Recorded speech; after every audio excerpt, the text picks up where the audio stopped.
Merayakan Maulid itu adalah mengungkapkan kegembiraan dengan lahirnya Nabi Muhammad. Kambing kita lahiran kita girang, kucing kita begitu dia lahiran kita girang. Kenapa Nabi Muhammad lahir? Oh, nggak boleh girang, bid'ah. Kalau kucing lahir boleh gembira.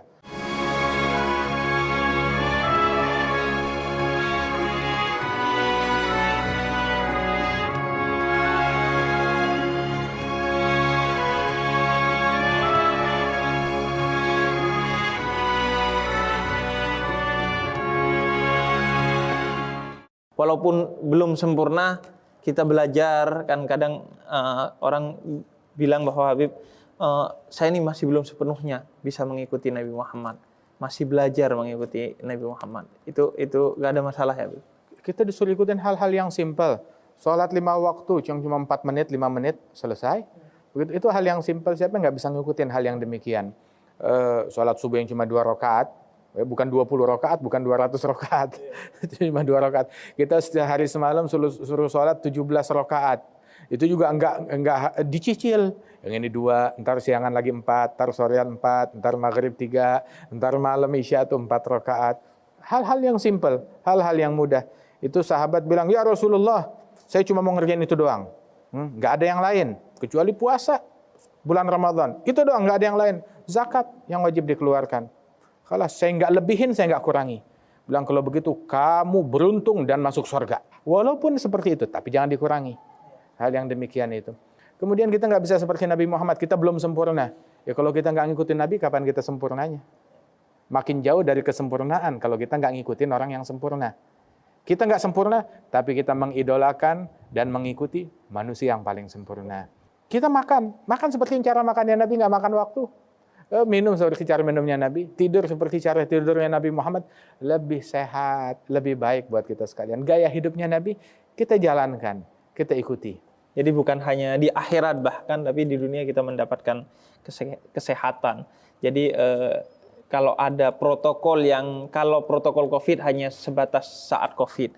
Kalau ada protokol yang sepanjang masa itu ya protokol Rasulullah Sallallahu Alaihi Wasallam. Kita dalam situasi COVID seperti ini, pandemi seperti ini, sehari berapa kali cuci tangan? Sampai harus diajarin cuci tangan, basuh, sekian detik. Diputar kita dalam sekali wudhu, ketika kita berwudhu, sebelum ritual wudhu, kita suruh basuh tangan. Di luar kolam, di luar bak air, kita suruh basuh tangan 3 kali. Kemudian dalam ritual wudhu, ada basuh wajah dengan seksama, basuh tangan dengan seksama, basuh kaki dengan seksama, mengusap kepala dengan air 3 kali. Telinga itu disunahkan itu sampai 15 kali. 15 kali di dalam satu wudhu. Begitu. Dalam satu wudhu itu tangan aja tuh yang dibasuh ada 6 kali. Tangan yang dibasuh 6 kali, berikut sela-sela jari disunahkan oleh Nabi Muhammad SAW. Dalam satu wudhu 6 kali, dikali 5 minimal, 5 waktu. 5 dikali 6, 30. Sudah 30. Belum lagi kalau kita sholat duha, belum lagi kalau kita sholat witir, belum lagi saat kita mau perjalanan, kita mau jaga wudhu, belum lagi saat kita mau tidur, kita berwudhu. Dan kebersihannya Rasulullah istinsyak, kumur-kumur. Sekarang dalam protokol kesehatan belum ada yang namanya kumur-kumur. Baru cuci tangan doang, mana cuci mukanya? Mana kumur-kumurnya? Mana lagi yang namanya istinsyak, menyedot air dengan hidung, masukkan air ke hidung dan menghembuskannya. Nabi bilang, baligh fil madmadati wal istinsyak. Menghirup ketika kumur-kumur dan menghirup air ke hidung itu, hirup dengan dalam. Kecuali engkau dalam keadaan berpuasa. Dan hembuskan lagi dengan kuat. Ini kebersihan. Dan membersihkan kuman dan kotoran, ini filter kita yang di hidung. Kapan kita terfikir untuk membersihkannya? Cuma syariat Nabi Muhammad yang demikian sempurna ngajarkan sampai sejauh ini. Sallallahu alaihi wasallam. Habib Jindan, ini ada pemirsa di rumah yang bertanya melalui video, Habib. Kita simak dulu pertanyaannya, Habib. Assalamualaikum warahmatullahi wabarakatuh. Saya ingin tahu lebih tentang bid'ah. Bagaimana kita tahu sesuatu itu bid'ah atau bukan? Dan bagaimana hukumnya kita tetap menjalankan bid'ah karena mungkin sesuatu yang dianggap bid'ah itu sebetulnya baik. Terima kasih.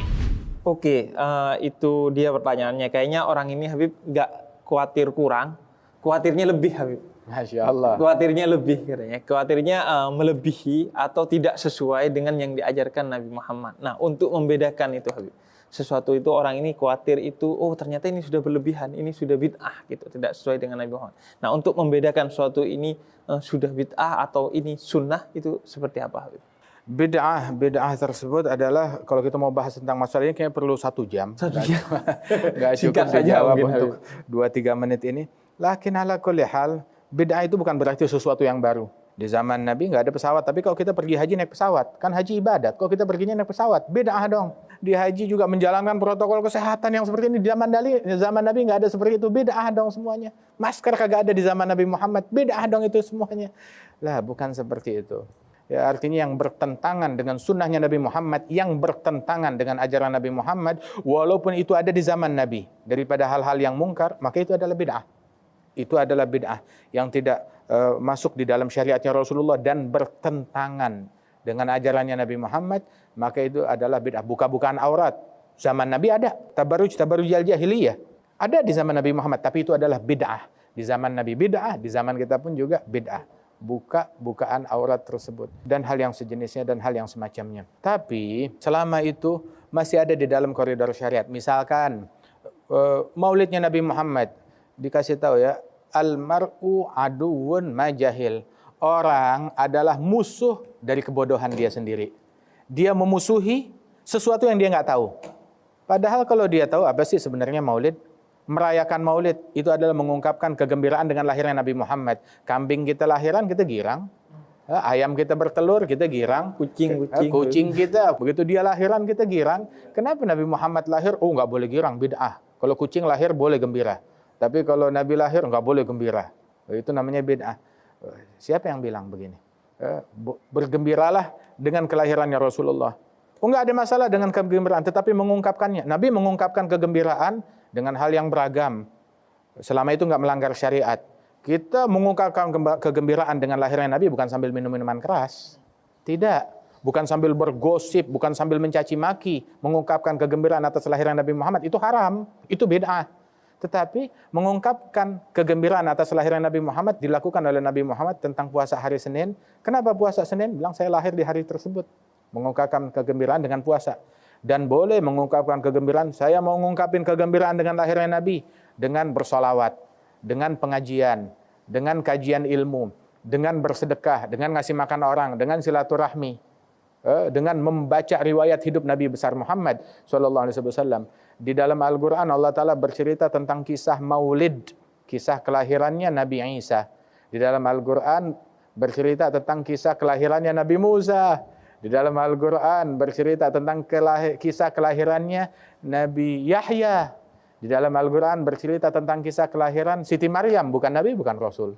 Dan Allah Ta'ala nyatakan dalam kisah mereka, ibratun liulil albab, pelajaran bagi orang yang berakal. Bilang nggak ada gunanya, nggak ada manfaatnya. Allah bilang berguna pelajaran buat yang punya akal. Kalau dia bilang nggak guna, nggak manfaat, ya mungkin nggak ada akalnya, mungkin akalnya sedang nggak dipakai. Tapi kalau dia akalnya lagi dipakai, pasti akan menemukan hikmah. Apalagi dalam kisahnya Nabi besar Muhammad SAW. Dalam Al-Quran berapa banyak pujian sahabat yang memuji Nabi Muhammad. Termasuk pembuat syair maulid yang pertama, Sayyidina Abbas bin Abdul Muttalib, pamannya Nabi Muhammad di Madinah. Dia bilang, izinkan aku untuk memuji engkau ya Rasulullah. Maka diizinkan dan Rasul mengatakan, itu bid'ah, itu syirik, bukan. Tapi Rasul bilang, la yufdhillahu fak, semoga mulutmu selalu dijaga dari penyakit.